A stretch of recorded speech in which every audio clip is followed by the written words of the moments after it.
우리가 지금 확신에 대해서 함께 말씀을 나누고 있어요. 특별히 신앙생활의 가장 중요한 것은 확신이라고 그랬죠. 확신. 어떤 확신입니까?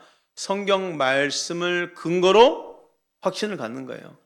이 확신이 우리 신앙의 삶을 강하게 만드는 것이고 능력 있게 만드는 거죠. 그렇죠? 아무 근거 없이 우리가 신앙생활을 못하잖아요. 그런데 말씀에 기록된 그대로 확신을 가지며 생활한다면 우리는 세상을 향해서 당당히 외칠 수 있는 것이요, 우리 믿음이 결코 헛되지 않음을 자신 있게 선포할 수 있는 것입니다.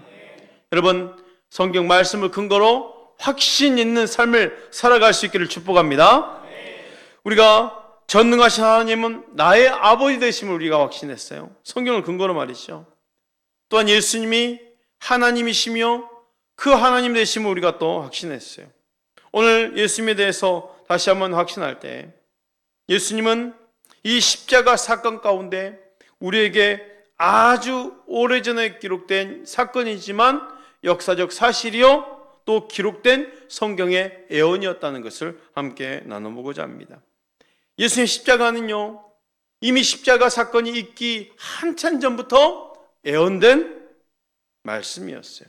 이사야 3장 4절 7절 말씀 볼까요? 그는 실로 우리의 질고를 지고 우리의 슬픔을 당하였거늘 우린 생각하기를 그는 징벌을 받아 하나님께 맞으며 고난을 당한다 하였노라. 그가 찔림은 우리의 허물 때문이요 그가 상함은 우리의 죄악 때문이라. 그가 징계를 받음으로 우리는 평안을 누리고 그가 채찍에 맞음으로 우린 나음을 받았도다. 우리는 다 양 같아서 그릇 행하여 각기 제 길로 갔거늘 여호와께서는 우리 모두의 죄악을 그에게 담당시키셨도다. 그가 곤욕을 당하여 괴로울 때에도 그의 입을 열지 아니하였으며 마치 도시장으로 끌려가는 어린 양과 털 깎는 자 앞에서 잠잠한 양같이 그의 입을 열지 아니하였도다.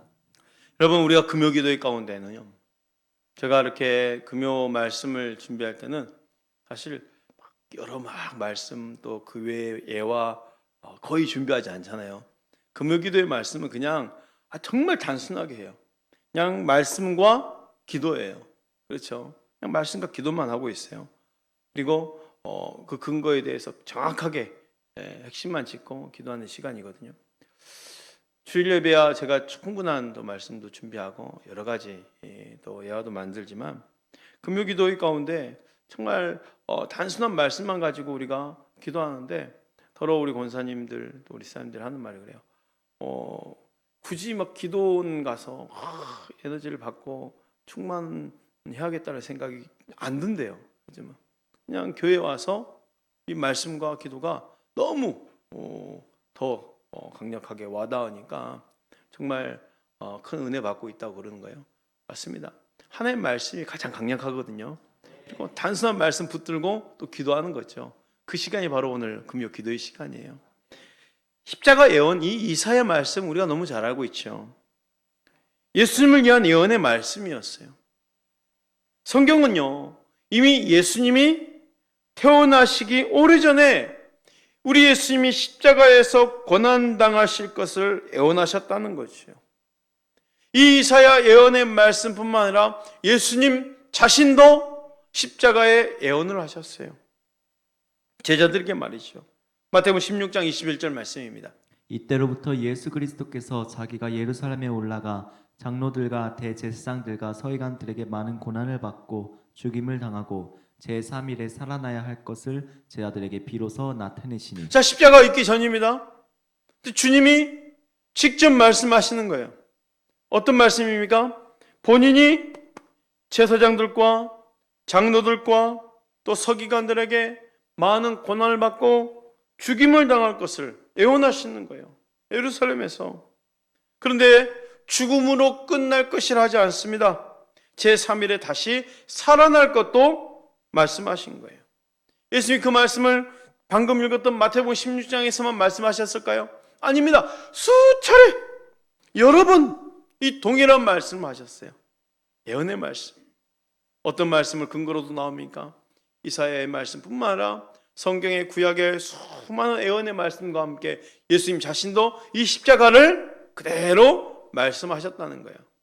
십자가는 실제로 있어진 사건이요 성경의 예언의 말씀이었다는 것이죠. 성경의 예언과 예수님의 예언의 그 말씀대로 그대로 이루어졌네요. 예수의 십자가 사건은 역사적으로 진실이었습니다. 요한복음 19장 1절 4절 말씀 볼까요? 이에 빌라도가 예수를 데려다가 채찍질하더라. 군인들이 가시나무로 관을 엮어 그의 머리에 씌우고 자색 옷을 입히고 앞에 가서 이르되 유대인의 왕이여 평안할지어다 하며 손으로 때리더라. 빌라도가 다시 밖에 나가 말하되 보라, 이 사람을 데리고 너희에게 나아오니 이는 내가 그에게서 아무 죄도 찾지 못한 것을 너희로 알게 하려 함이로다 하더라. 지금 빌라도의 신문을 받고 있는 과정입니다. 예수님의 십자가 사건은 성경뿐만 아니라 역사적 고증의 자료들을 통해서도 확증을 할 수 있어요. 하지만 그 모든 증거들보다 더 확실한 살아계신 진리의 말씀의 증거를 확실히 믿고 더 확신하시길 바랍니다. 빌라도와 군인들은요, 예수님에게 무엇을 했는지 정리해 볼까요? 먼저는 채찍질을 했어요. 그리고 가시나무 관을 엮어 머리에 씌웠어요. 그리고 자색 옷을 입혔어요. 지금 어떤 상황입니까? 유대인의 왕이라 하니까 왕 흉내 내봐라 하면서 장난질을 하는 거예요. 그렇잖아요. 그냥 예쁜 관이 아니라 가시로 만든 관이에요. 왕이 쓰는 모습처럼. 근데 가시로 만들었잖아요. 장난치는 거예요. 고통을 주려고. 자색 옷을 입혔어요. 왕들이 입는 그 융포, 아주 좋은 옷이 아니 그냥 왕처럼 살아봐라, 정말 왕처럼 만들어줄게 하면서 그렇게 해놓은 거예요. 그래서 뭐랍니까? 유대인의 왕이여 평안할지어다 하면서 그 앞에 절을 하는 거죠. 장난치는 거잖아요. 조롱하는 거잖아요. 그리고 손으로 때렸습니다. 왕으로 만들어놓고 왜 손으로 때립니까? 왕이라는 사람이 이렇게 형편없이 앉아있고 그냥 핍박받는 대로 있다고 생각하니까 왕이 아닌 거죠. 이 사람 보기에는. 빌라도는 예수님에게서 아무 죄도 발견하지 못했다고 했네요. 그런데도 왜 예수님을 죽이도록 판결했을까요? 군중들에게 만족을 주기 위해서였어요. 군중들에게 만족을 주기 위해서. 마가복음 15장 15절 말씀 보십시오.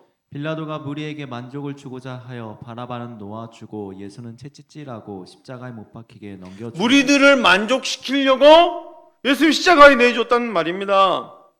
결국 빌라도는 예수님의 십자가에 못 박은 자라는 평가를 받았어요. 그의 마음은 그렇지 않았다고 그랬잖아요. 죄를 찾지 못했다고 그랬잖아요.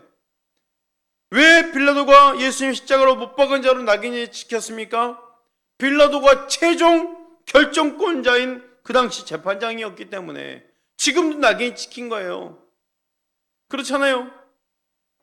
사도신경을 통해서도 우리는 끊임없이 본디오 빌라도가 고난을 했다라고 분명히 지금도 이야기하고 있을 정도로 빌라도는 낙인이 찍혔습니다. 최종 결정권자였기 때문에 결국 예수님은 십자가에 달리셨어요. 이 십자가는 저주의 형틀입니다. 신명기 21장 2, 3절 이렇게 말씀하고 있죠. 그 시체를 나무 위에 밤새도록 두지 말고 그 날에 장사하여 내 하나님 여호와께서 내게 기업을 주시는 땅을 더럽히지 말라. 따라합시다. 나무에 달린 자는 하나님께 저주를 받았음이니라.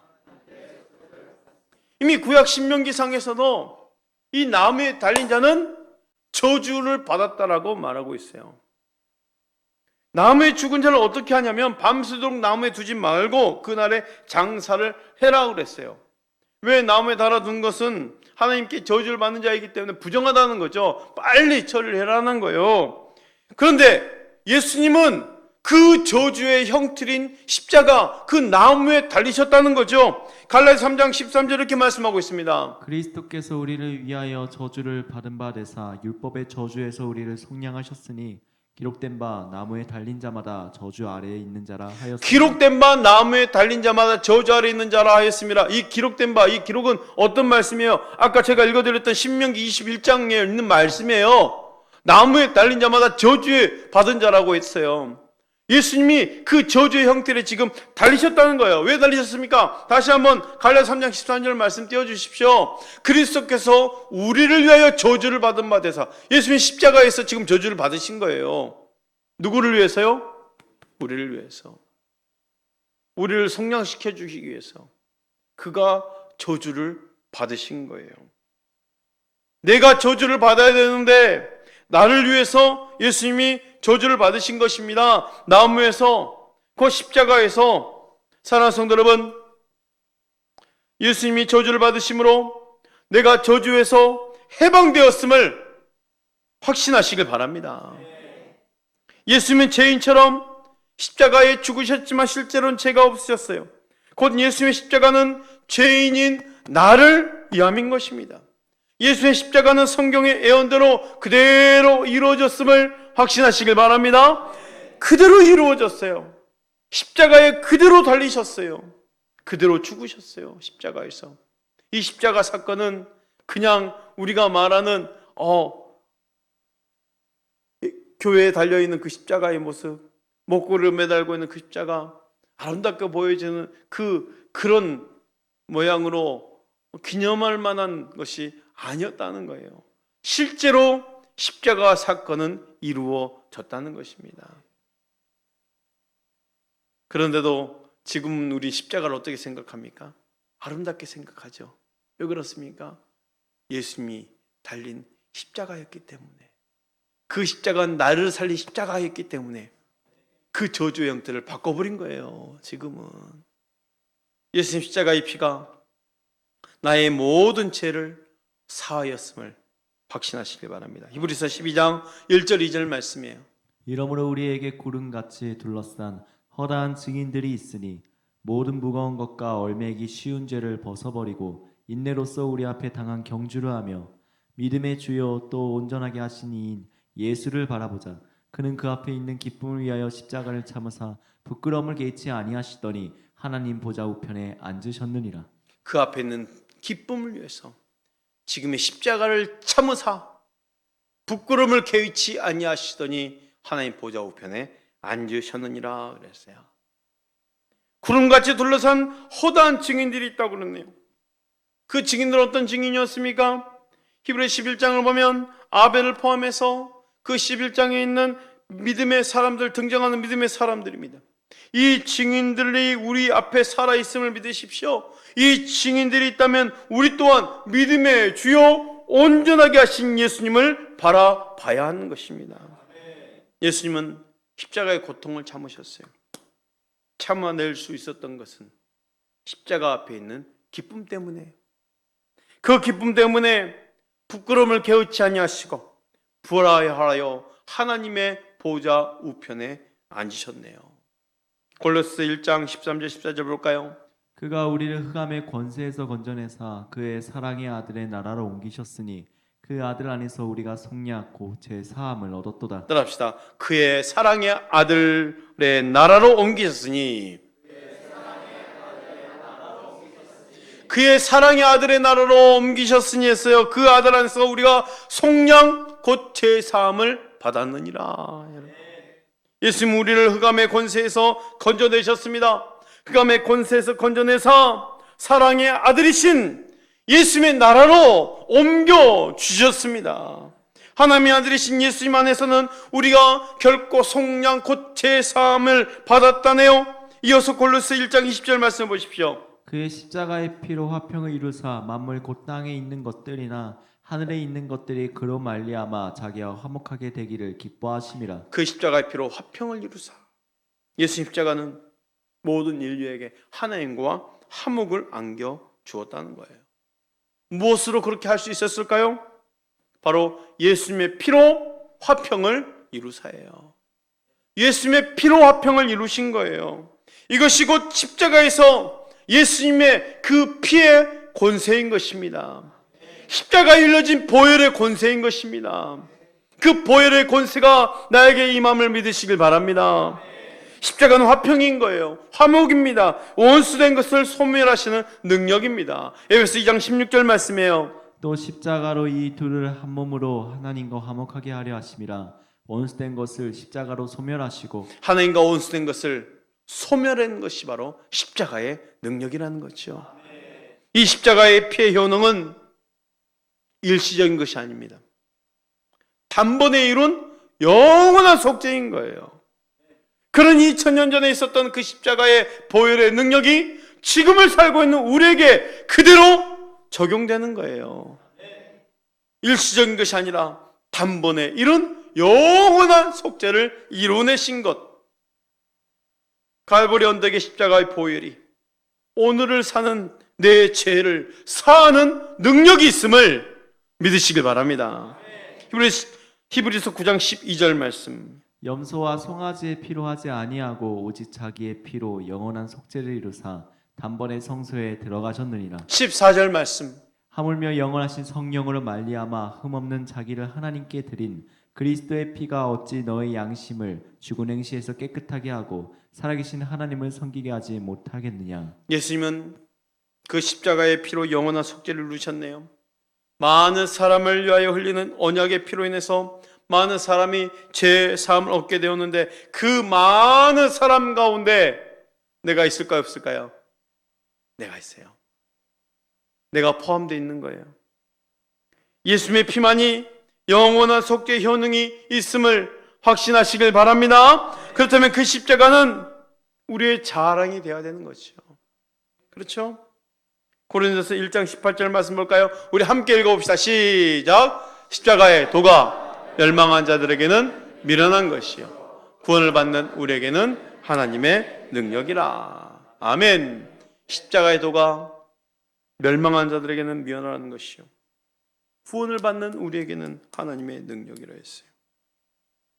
멸망하는 자들과 구원받는 자들을 갈라놓은 것이 바로 십자가입니다. 십자가의 길은 멸망한 자에게는 미련하게 보입니다. 하지만 구원을 받은 나에게는 하나님의 능력이 되는 거예요.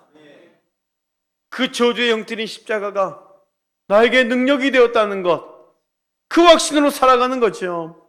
그 십자가의 보혈이 하나님과 원수된 것을 소멸하시고 하나님과 화목을 이뤘다는 것을 믿고 나아가는 거죠. 그래서 그 십자가를 붙들며 살아가는 것입니다. 고린도서 1장 22절 24절 말씀이에요.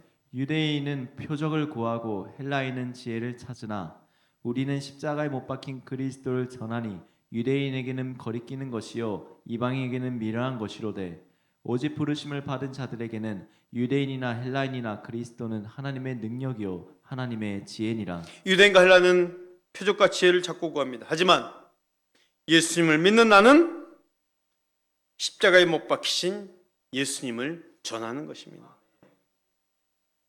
그렇죠? 우리가 지난주에 전도 산책했어요. 전교인 전도 산책.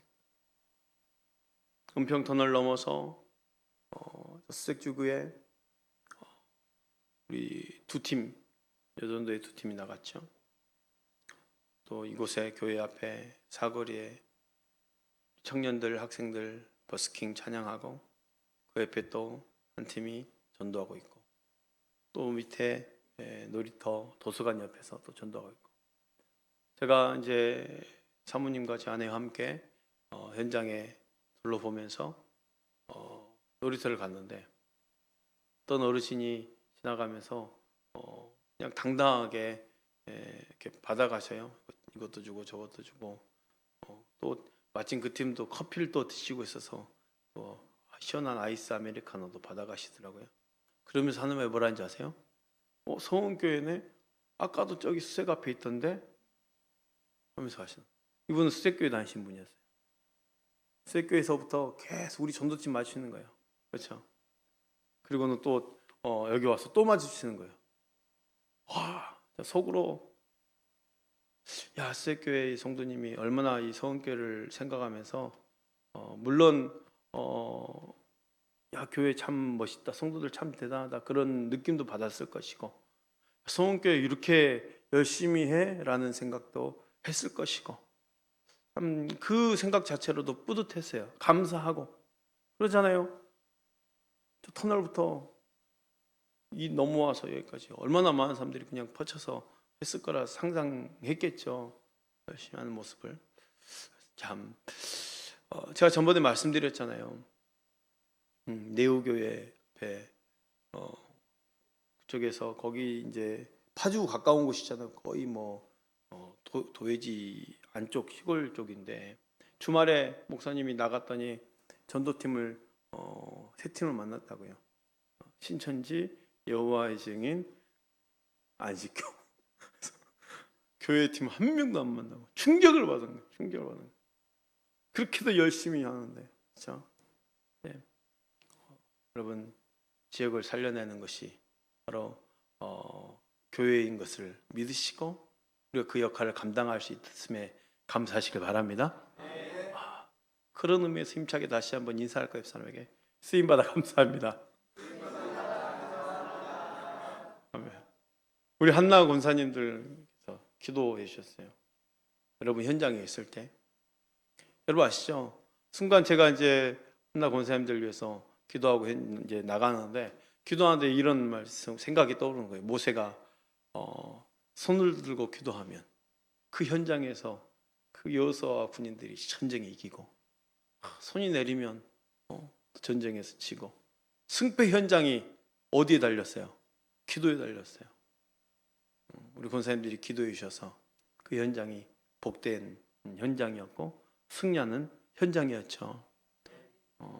이 교육자를 통해서 이제 잘 정리한 그 인원 명단을 넣고 이제 또 주중에 기도하고 있고, 여러분 이제 각각의 선교에서 맡은 한 영혼들 이제 연락하면서 문자 드리면서 섬겨야 될 터인데, 오직 십자가의 그 복음이 드러나지 않다 할지라도 여러분 가운데 그 십자가의 능력을 가지고 교회를 자랑할 수 있는 여러분 되길 축복합니다. 오직 예수님만 자랑하는 우리가 되어야 된다는 것이요. 십자가의 도가 유대인과 이방인에게는 거리끼는 것으로 미련한 것으로 취급되고 있지만 부르심을 받은 나에게는 십자가는 어떤 거예요? 자랑인 거예요. 십자가는 자랑인 거예요. 하나님의 지혜인 거죠. 갈라디아서 6장 14절 말씀 볼까요? 그러나 내게는 우리 주 예수 그리스도의 십자가 외에 결코 자랑할 것이 없으니 그리스도로 말미암아 세상이 나에 대하여 십자가에 못 박히고 내가 또한 세상에 대하여 그러하니라. 따라합시다. 십자가 외에 결코 자랑할 것이 없으니, 다시 한번 십자가 외에 결코 자랑할 것이 없으니 오직 십자가만 자랑하시길 바랍니다. 예수님 만난 바울이 십자가 외에는 결코 자랑할 것이 없다고 고백하네요. 또한 세상에 나에 대해서 십자가에 못 박혔고 나도 세상에 대해서 못 박혔다고 고백하며 선포하고 있습니다. 바울이 이렇게 선포하고 고백하는 것은 예수 그리스도로 말미암은 거예요. 사랑하는 성도 여러분, 나도 바울처럼 십자가만 자랑하기로 결단하시길 바랍니다. 십자가의 피가 나의 죄에서 해방시켰기 때문에 나의 자랑거리임을 당당하게 선포하시길 바랍니다. 그렇다면 바울처럼 세상의 온갖 총욕들을 십자가에 못 박고 세상도 나도 다 십자가에 못 박고 오직 십자가만 자랑하기로 결단하시길 바랍니다. 바울은 복음을 증거할 때마다 말과 지혜의 아름다움으로 아니했다고 했어요. 우리가 얼마나 아름다운 말을 많이 할 수 있고 얼마나 지식 있는 말을 많이 할 수 있습니까? 준비하면서도 할 수 있고 또 가지고 있는 지식으로도 온갖 미사역을 꾸밀 수도 있어요. 그러나 바울처럼 그렇게 학식 있는 자도 말의 지혜의 아름다움을 하지 않았다고 그랬어요. 뭐 할 때? 복음을 증거할 때는 말이죠. 오직 예수 그리스도와 그가 십자가에 못 박힌 것만 알기로 작정했다고 그랬어요. 우리가 예수님께 합당하게 살려면 자기 십자가를 지고 예수님을 따르는 것입니다. 마태복음 10장 38절 39절 볼까요? 또 자기 십자가를 지고 나를 따르지 않는 자도 내게 합당하지 아니하니라. 자기 목숨을 얻는 자는 잃을 것이요 나를 위하여 자기 목숨을 잃은 자는 얻으리라. 사랑하는 성도 여러분, 영광스러운 예수님의 십자가를 함께 지고 마지막까지 승리하시기를 축복합니다. 오직 성령 충만으로 감당하시길 바랍니다. 십자가의 보혈의 은혜가 우리 삶 가운데 그대로 흘러갈 때에 능력될 줄 믿습니다. 승리할 줄 믿습니다. 치료될 줄 믿습니다. 회복할 줄 믿습니다.